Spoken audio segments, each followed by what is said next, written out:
From very humble beginnings to the heyday of big studio productions, we've been at the heart of some of ITV's best-loved programmes, celebrating 50 years. This is Central, ITV1. Studio One, ATV Centre, Birmingham.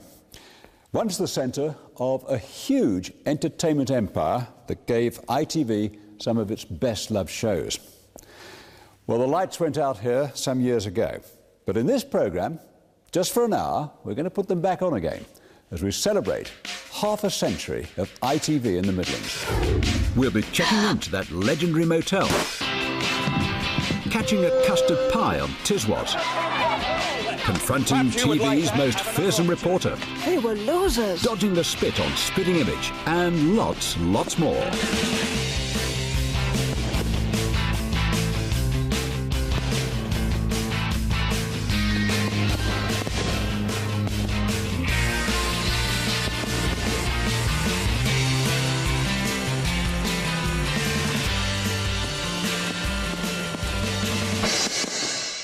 Six, 5, 4, 3, 2, 1. On camera, 1. The scene within minutes. The story of ITV in the Midlands has a modest beginning. A news service broadcast from a converted cinema in Aston using clockwork cameras and the services of a wedding photographer to process the films.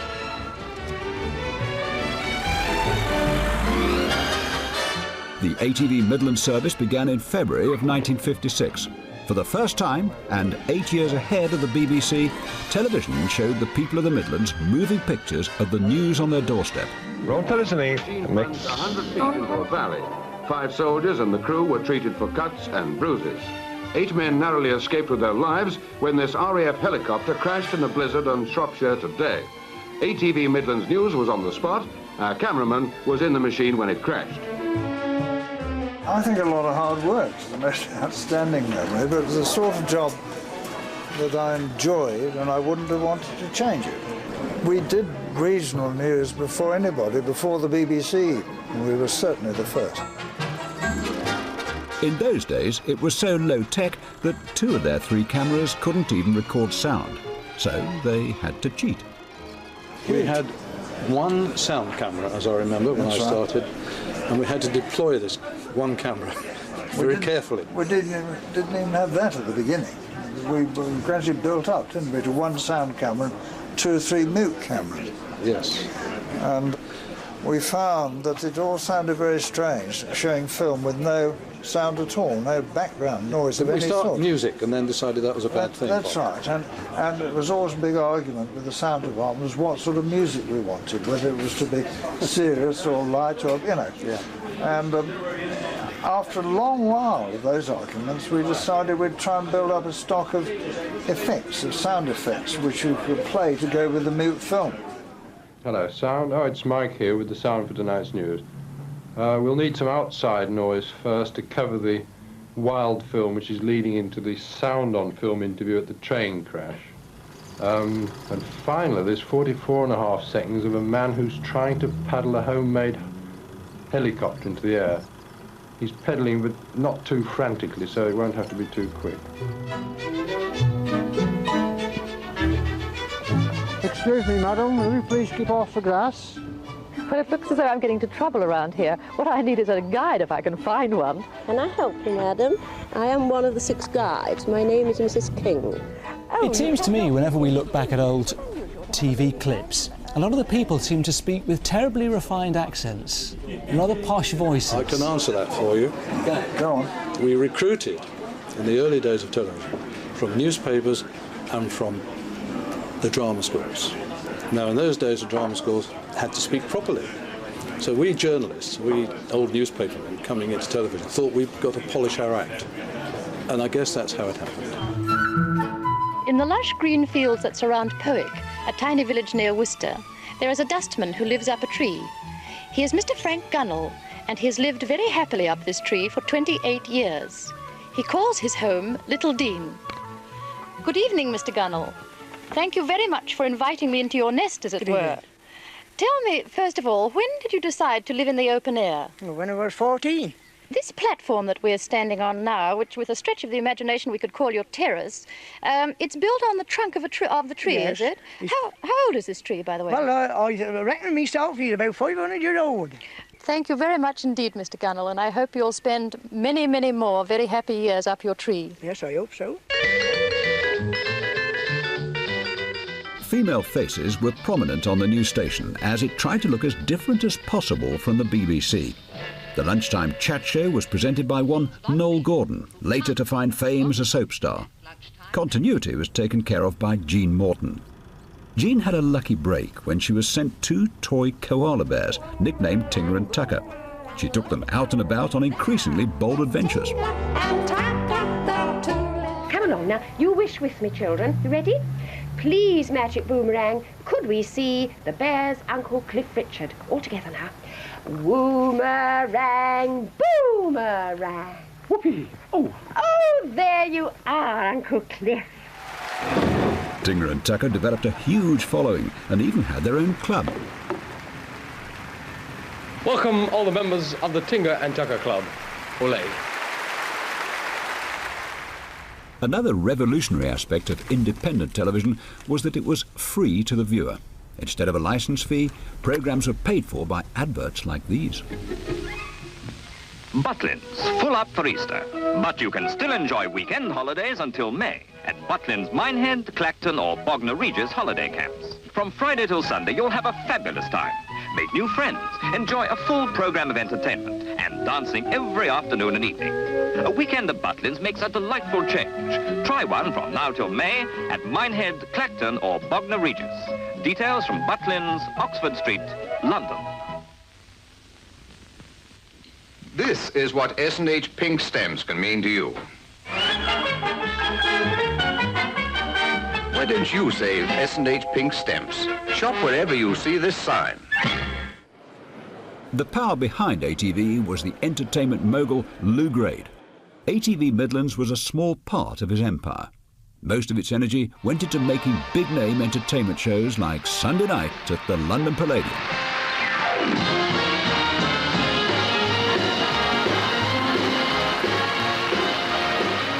Sunday, sweet Sunday, with nothing to do. Sunday, my one day, alone here with you. The show was largely produced using Midlands technicians, but ATV was coming under increasing pressure to make more of its programmes in Birmingham. It wasn't until 1964 that Lou Grade really put the Midlands on the TV map. Lou was looking for a new soap opera. The result was one of the most famous hotels in history, and we'll be checking in there in just a moment.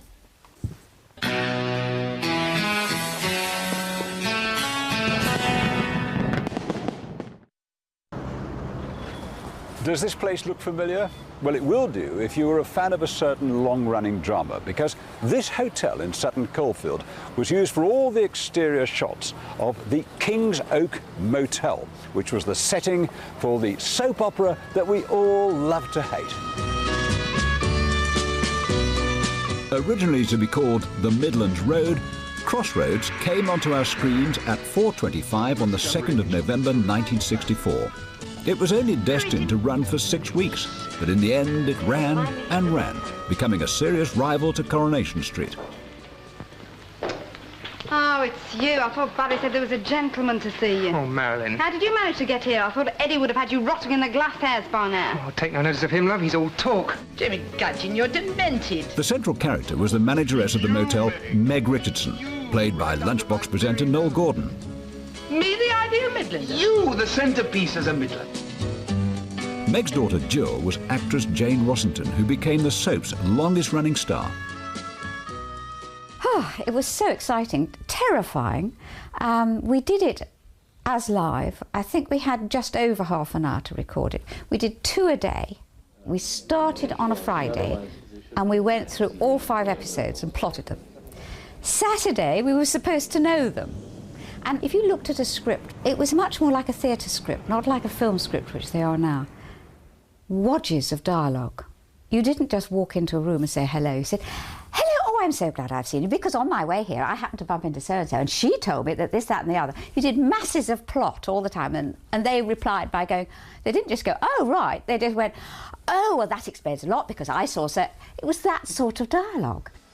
It was written that way because it was still coming out of the theatre tradition. Evening. Well, what do you think you're doing, checking up on me? No, just come in for a drink. Bear in mind, this was all at the time when, if you like, kitchen sink drama was happening, and it was all about people who were totally real. Look, I don't know who you are, mate. Look, the lady is with me. Sorry. No, look, don't get funny with me, mate. Now, push off. The cast of Crossroads soon became household names. Well, after all, they were beamed into our homes 5 nights a week, and because it was a new type of drama, the public often got confused between actor and character.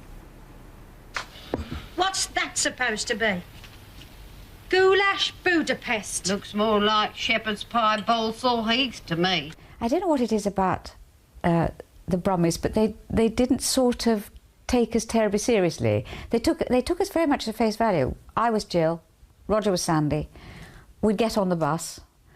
I mean, and I used to get on the bus too with Nolly, who did a wonderful performance on the bus. But we did. And people would say, all right, Meg, and, you know, and all this. But equally, they say, I didn't like what you were wearing, you know, last week. It didn't do you any good. Something like that.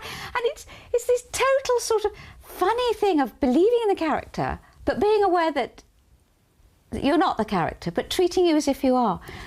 Very odd.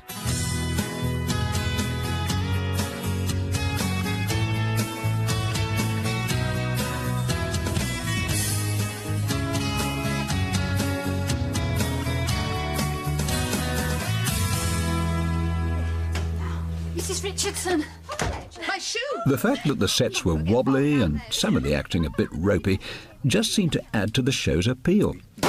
Except as far as the TV watchdog was concerned. It slammed Crossroads as a programme of doubtful quality. It's nothing but a lot of offal. Well, the doubtful quality was the fact the sets fell down, and doorknobs came off in your hand and that. But that's what made it fun. And in many ways, I mean, the IBA, it certainly doesn't exist now. What would they be saying about what's going out now? We were breaking new ground, and they didn't like it. They just thought, oh, well, you know, it's not really proper television. In 1982, as ATV was about to become Central Television, Crossroads' #1 star, Noel Gordon, was sacked. It caused an outrage. Many felt it was the prelude to axing the show completely. What is all this about? I'm going away. How long? If that means when am I coming back? The answer's never. I think the powers that be were embarrassed by Crossroads, and they wanted to get rid of it. I think they thought, we'll sack Nolly and it'll fall apart. Well, it didn't. This Meg is magic, don't let her go. It would be tragic if she left the show. In fact, it went on for another 6 years before Central Television finally pulled the plug. By 1988, many felt the show's best years were behind it, and it was time to check out for the last time. I suppose I was quite glad that the decision had been made when it was taken off, because I kept thinking, should I carry on? You know, do I really want to do this for the whole of my life? Anyway, the decision was made. I didn't have to make this decision, which I think was great. As a footnote, Crossroads reopened in 2001 as a 4-star hotel. Carlton Television reinvented the series for a new millennium.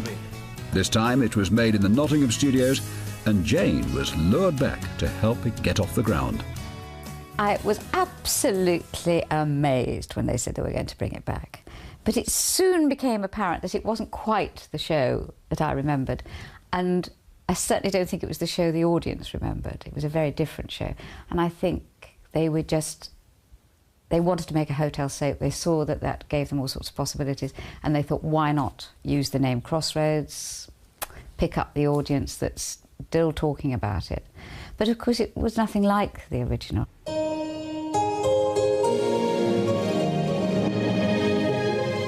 Despite lavish production and 4 of the original cast, the glammed-up Crossroads failed to charm the viewers like its rickety predecessor. And in 2003, the dream was over. That was the weirdest thing. It was like I drifted off to this very strange place. You are? It was somewhere really beautiful. A fabulous and glamorous world.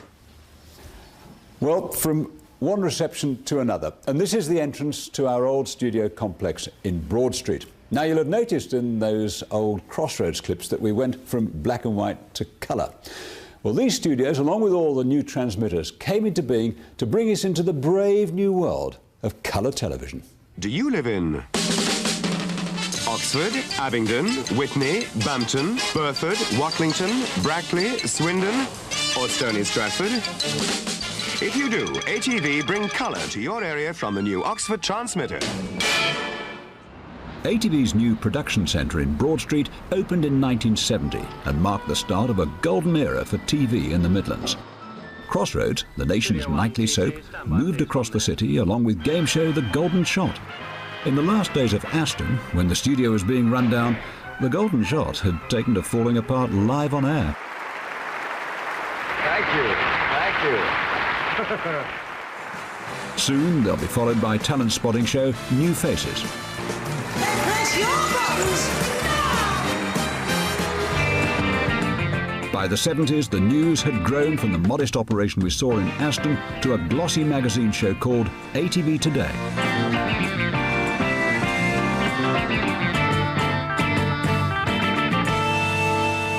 Hello fans, this is Muhammad Ali and my bad daughter Hannah. I'll be on ATV Today talking to you about my movie The Greatest, which will open here soon, and about my experiences here in London, England. So stay tuned and see The Greatest of all times. ATV reporters became stars. Names like Chris Tarrant and John Swallow. Oh no, God. Even its crime-busting feature, Police 5, achieved cult status for its presenter and his catchphrase. I'll see you next. Until then, keep them peeled. It became a signature.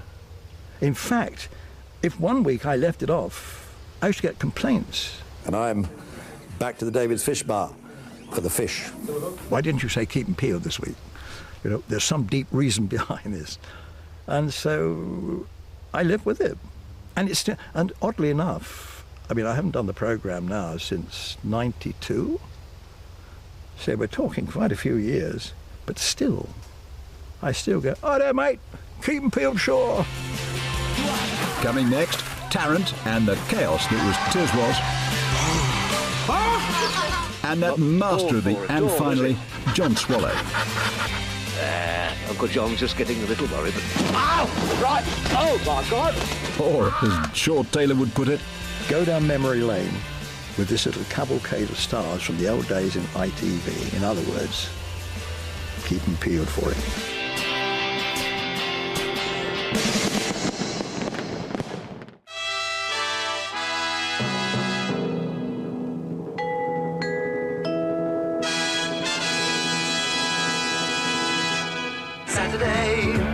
Saturday. In 1974, ATV launched a Saturday morning show for kids.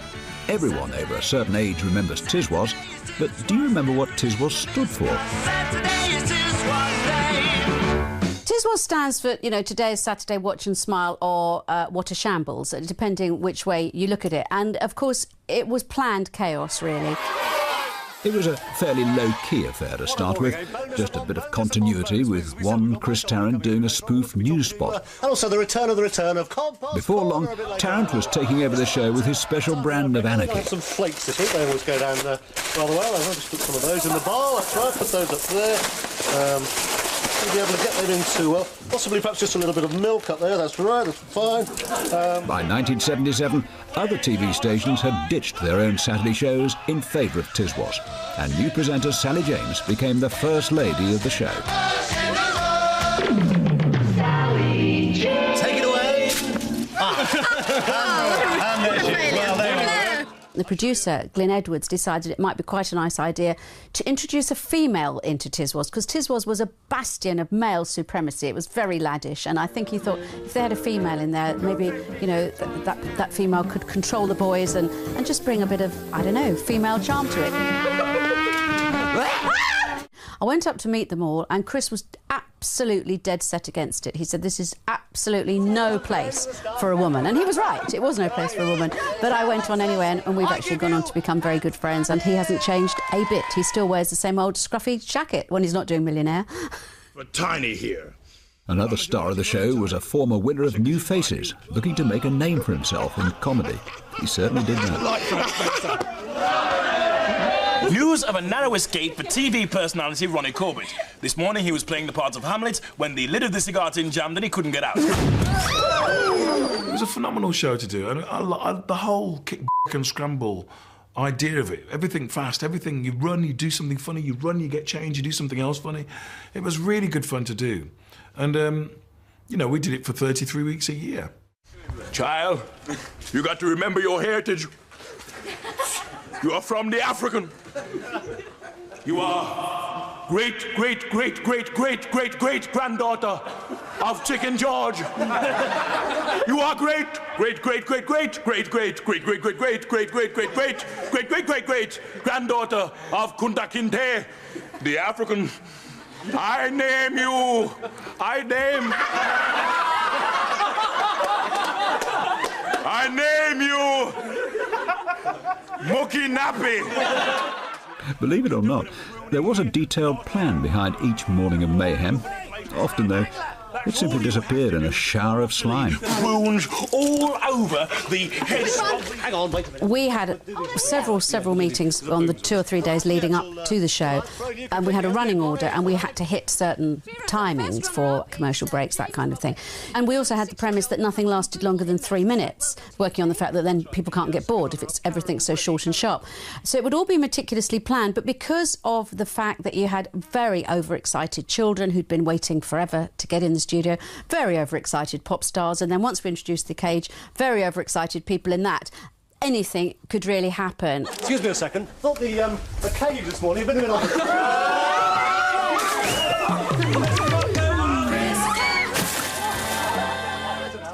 Chris would suddenly get this overwhelming urge to bucket people in the cage, so he would leap up, dash across the studio, pick up a bucket of slime or whatever was to hand and chuck it over people in the cage. And the cameramen were fantastic, the way they kept up with that. And it was a real sort of roller coaster of a morning, because it was so fast and so frantic, and you had to really think on your feet because you just didn't know what would happen next. As the 70s became the 80s, many of the original cast members had gone. Tarrant, too, jumped ship. Sally James stuck with it until 1982, when she announced her intention to quit. And that was it for Tiswas. People still want to talk about Tiswas, and it's got such a special place in people's hearts. And it's lovely that, you know, in the top 50 years of programming on ITV, that Tiswas is in there. I'm really proud about that. While Tarrant was amusing the kids, his former sparring partner on the ATV News, John Swallow, was busy entertaining their parents. Swallow's TV career had started back in the 60s with the Midlands News, and over 3 decades he became the master of the "and finally." Here's a reminder of why Swallow was one of the best-loved faces on our screens. She was a hot favourite, and even the Queen Mama. You're in Birmingham for pantomime, aren't you? That's right, the new theatre now it's called, isn't it? The Birmingham Theatre. The Birmingham Theatre. Birmingham Theatre, yes. It's very difficult. You've been interviewed so many times that, you know, one wonders what to ask you, really. Yes. We've seen it all before, haven't we? Yes. Well, there must be... I thought you said he wasn't coming this morning. Yeah. What are you doing? I'm sorry about that. Oh, it's very kind. Oh, we were a little late, actually. We are in the middle of the interview now. Yes. As we were saying... Would you like to ask me some questions of a personal nature? Yes. Perhaps? Well, yes, all right. How old are you then? How old? How old are you? Well, me? 27. 27. Yeah. Looks it as well. He does, yes. I wish I was 27. Could I ask I you... can wait. Oh, Snoopy, I can tell you this much, the Queen is not aboard Britannia. She's not. I can't see her.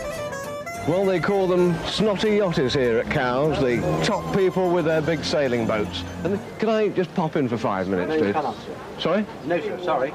Just to have a quick look? No, sorry, sir, no. Why is that? No one's allowed inside the gates unless you're a member or a guest of a member. Well, we'd like just to have a quick look. You may, sir, yes. This is a member, is it? Thank you very much. Excuse me, sir.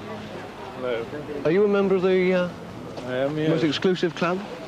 That's the Royal Yacht Squadron I'm a member of, yes. Well, very good.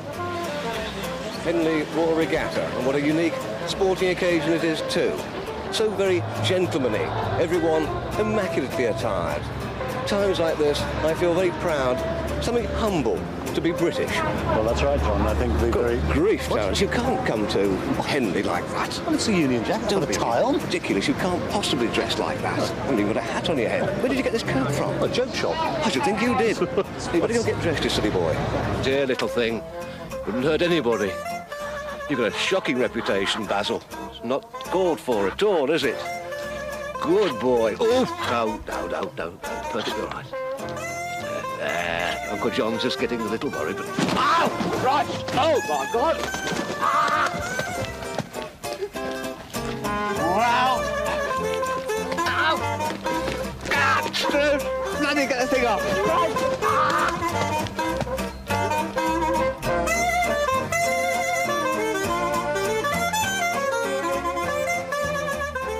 You didn't let the sign down, did you? In 1982, ATV was replaced by Central Television in a shake-up of the way regional television was run in this country. Apart from the new logo, the only other sign that things had changed was that ATV Today had become Central News.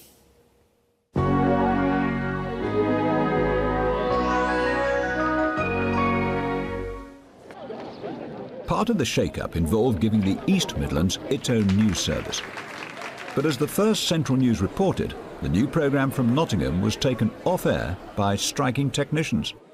Every night, Anne Diamond and Nick Owen presented the East Midlands programme, and nobody saw it. It was almost a year before the strike was settled. Central reinforced its commitment to the Midlands by investing millions in a brand new studio complex in Nottingham. Production of programmes moved there from ATV's London studio at Elstree. Among other things, Central TV became an expert at churning out top-rated game shows.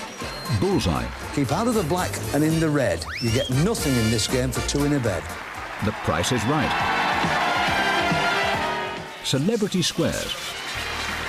And that long-running favourite, Family Fortunes, the show that got everybody hooked. We asked 100 people what a girl should know about a man before she marries him.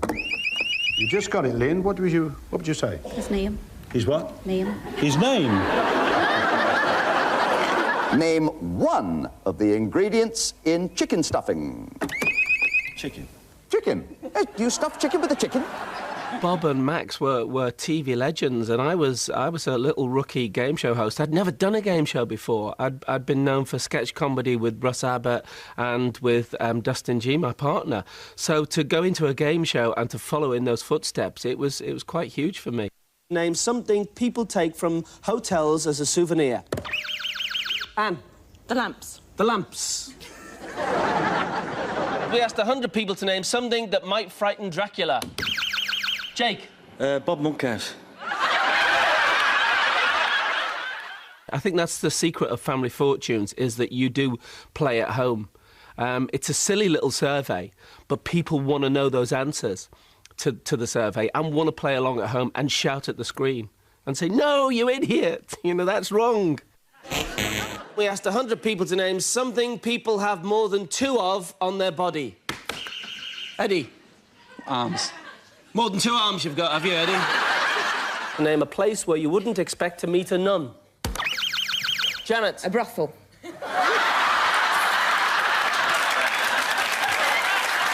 If it's up there, Caroline, I'll give you the money myself.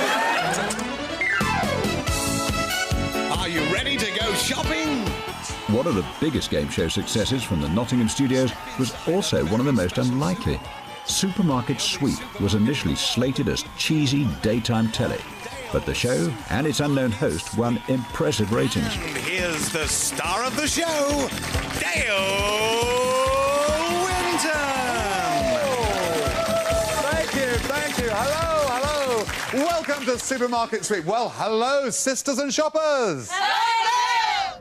Supermarket Sweep came about because I was trying desperately to get a major television series. And I heard about this this new game show coming from America, and I knew that the ITV network were looking for a major name to present it, and they didn't know about me. They didn't even want me when they first met me, and it was a case of me begging, please, can I have this job? First come, first serve. Here we go. We're going to nip off with Nina today. She's heading down towards the frozen veg, picks up some peas. And I thought, if this show goes and I get this show, I'm away. I embrace the whole concept of Supermarket Sweep. Still love it to this day. And it's toilet rolls for Nina this time. Are the sweets weighed up? That's the question. It's got to be right. So, let's check them out. They wanted to make sure that I didn't offend anybody, and I always did like the camp thing, and that was part of me. So they put me in a straitjacket. And they said, whatever you do, don't flail your arms around, don't be too Dale. And I said, but the housewives love a bit of camp in the morning. You brought me the mini sweep and the one with the sticker, which is the one I wanted, and it's a pack of 3 as well. Oh, my. It's in there somewhere. I needed to be released to do it my way. The audience loved it. And so it was the biggest hit ITV daytime I'd had ever. Mix there, and here's Paula with a big bouncy banana bonus. We did 7 series of Sweep, and when you think that the lottery gets sort of like 8-9 million, and Sweep on a good day would get 3, you'd think people would remember me from the lottery, but I would always be the guy from Supermarket Sweep. I don't mind if on my epitaph it said, here lies Dale, he went shopping a lot. Fabulous. Come out and explain yourself. Still to come, Roger Cook confronting the crooks. Perhaps you would like to have another opportunity. And the Queen Mum as a brummie. Oh, I'm terribly busy today. Between 11 and 12. I've got to be a credit to the nation.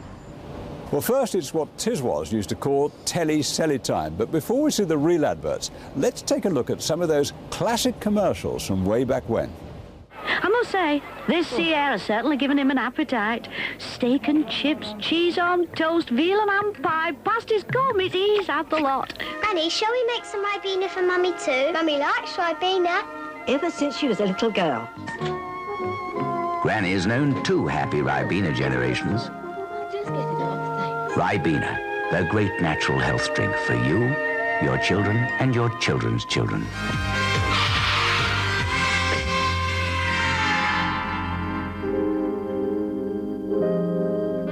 And all because the lady loves milk tray.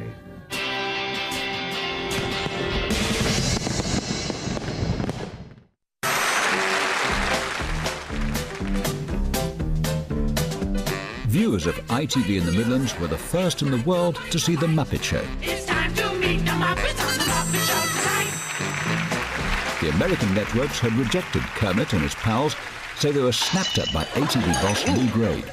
If I ever see another pig, Oh, Kermit! Every time you yell, it sends a shudder through my body. Must be my animal musk. The Muppet Show made its debut on ATV Midlands in 1975 and stayed with the channel for a decade. I'm going to try and put something new in my act. Like comedy, maybe. Many of the key players in bringing the Muppets to our screens brought their expertise to a very different kind of puppet show launched in 1984, aimed at sending up the good and the great. Axminster yummy. Now, Nigel. What are you doing here? I'm still packing. I can't shut this case. Well, you better get out. Your replacement's about to drop in. My father was in the circus, you know. Reno! And now, the magnificent Major will fearlessly attempt to do whatever the Prime Minister says. Gasp! You've been Chancellor for nearly 5 minutes. I think it's time you moved on. The show had an all-star cast of voiceover artists like Rory Bremner, Harry Enfield and Alistair McGowan. They were joined by a young hopeful who went on to do some of the show's classic takeoffs. I wrote this letter and I said, I know I can do the Prime Minister, Margaret Thatcher. So the guy saw me, but John Lloyd, the producer, saw me because he thought it'd make a good bar story.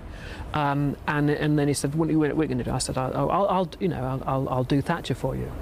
And then suddenly I just went into it. And I think he was rather surprised.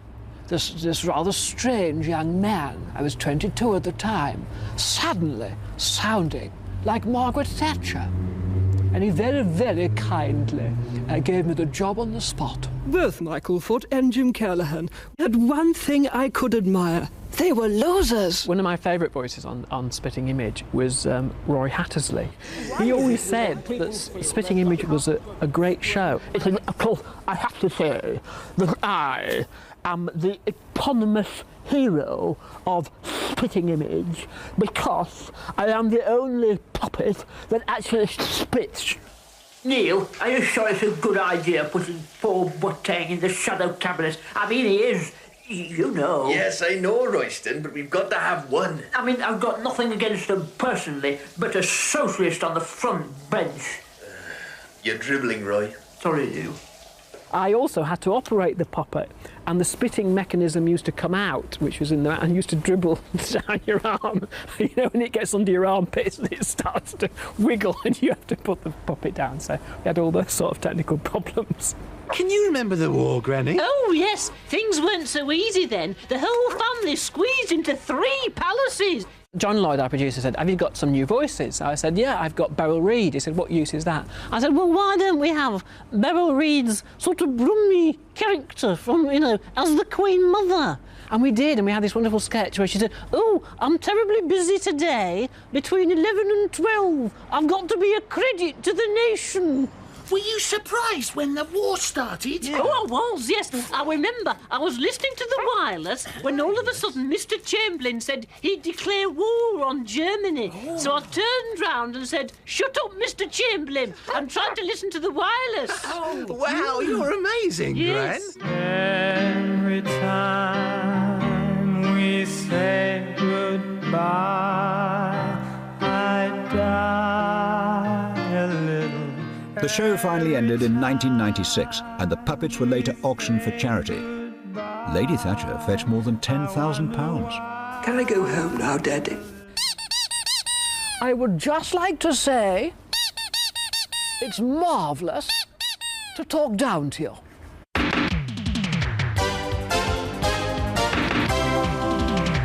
1985 saw a larger-than-life reporter loom onto our screens. Roger Cook was well known to radio listeners for seeking out injustices in the world and fronting up the bad guys. Now we could watch him do it. We're inside one of the laboratories of the Moscow Center for Radioactive Pollution Control, where the samples provided came for analysis.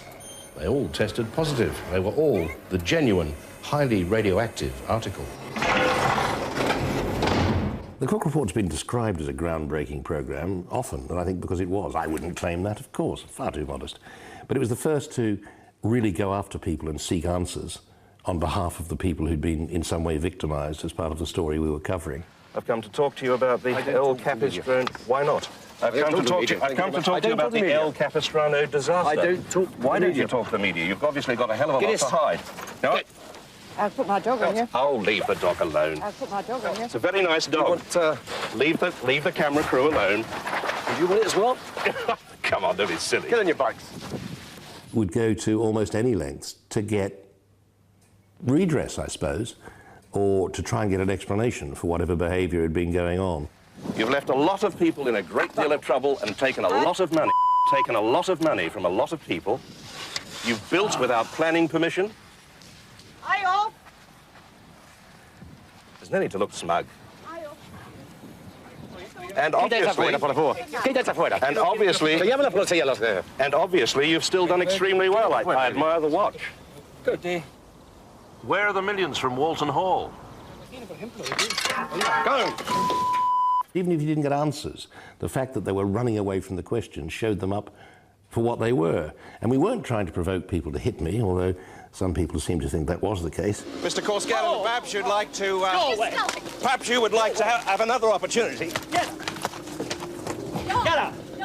Leave me alone. I've had 3 corners. I don't want to... Get up!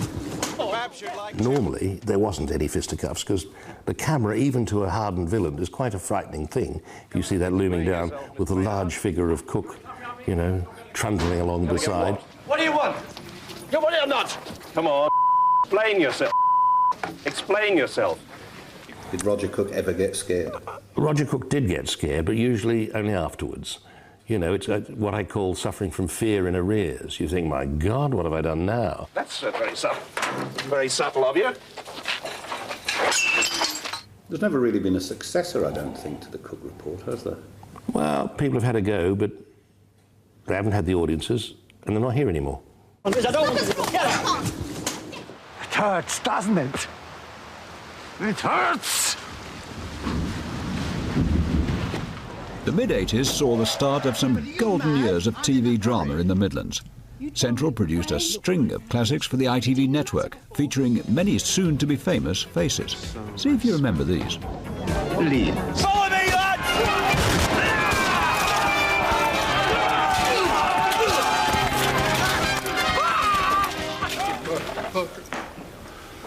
Lady. I wish to destroy Lord Fenner, and you, Major Sharp, are the man who will help me. Why should I want to help you? I can't be the father of the child, sir. I think you should tell your wife. Well, I'd rather not. I like wearing my liver on the inside, sir. Hurry up. Trying to get the medal in? Oh, sod the medal, pet. Get a load of this. What's she doing then? Nothing. Drinking a glass of wine. Are you going to work this morning? The privileges of being self-employed. So, what do you think? I think you should come back to bed. I can't believe that girl could be doing anything wrong. She's been in jail once. Maybe she was innocent. Perhaps she's guilty. He had a pulse. I'm sure he had. There it is. It's getting stronger. God. This lad's dead. No. Sorry, long dead. It's picking up nicely. He's a hell of a mess for his parents. Peak Practice became the longest running of all those series. Leave her. She delivered him. Even its stars couldn't believe how big a hit it was with the viewers.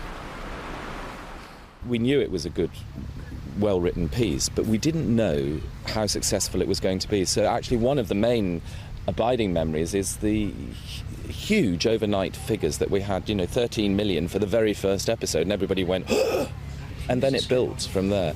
So I think my memories are all happy. Your chest's clear, but finish the antibiotics, OK?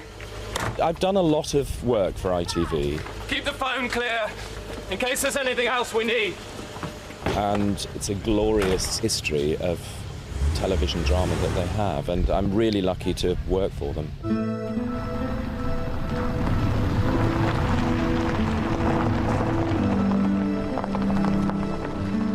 If there's one drama we're especially proud of, it has to be this one.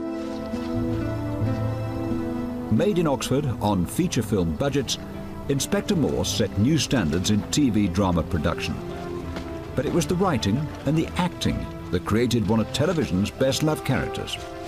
It would be nice to be able to enjoy the ISIS now and then, wouldn't it, instead of always having to fish bodies out of it. You feeling job stress, eh? What? I was reading in the paper the other day. Allowing the pages of the Sun to pass before your eyes does not amount to reading this.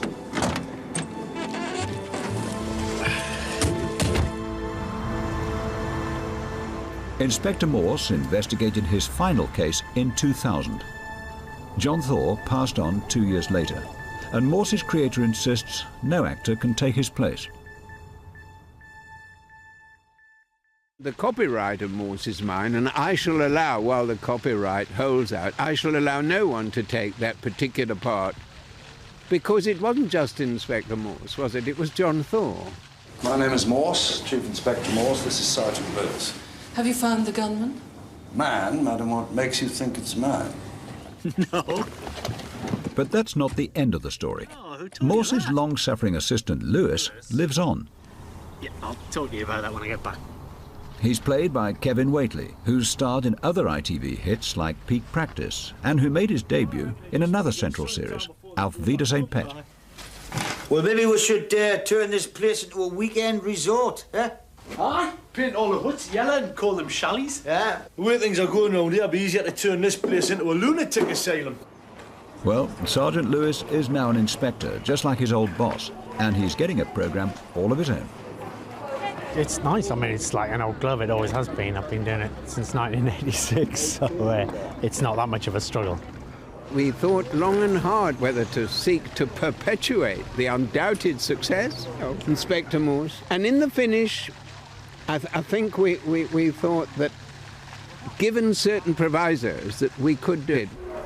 The provisos are that the setting is still Oxford and that Kevin Whately still plays Lewis, even if life for Lewis has moved on. His life circumstances have changed, so he's not quite as happy-go-lucky as he used to be, but I wouldn't say he was Morse-like. Nobody could be Morse-like. Oh, for God's sake, Lewis. There's a lot of Morse floating around in the ether in this story, particularly. It's a case that he was involved with before he died, and so that the ghost of Morse is floating around very definitely in the story.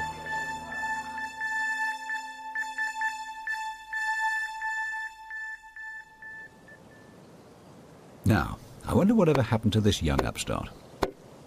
On Friday, the quiet scene of this Cathedral City Girls' School was shattered by the shrieks and howls of delight as dozens of young ladies hurled flour and eggs at each other.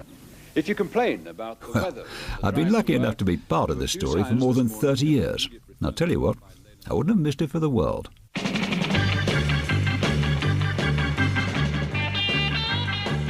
Pesky Robin, never on time. And now, the end is near. Should be a lot of fun. And so I face the final my friend. Geronimo!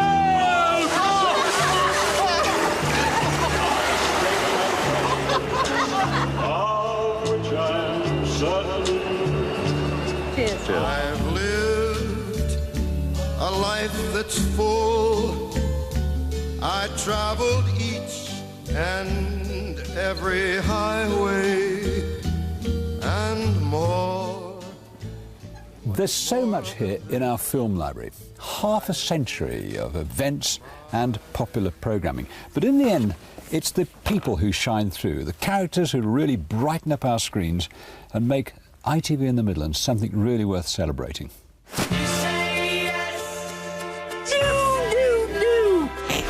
No, isn't there, Betty?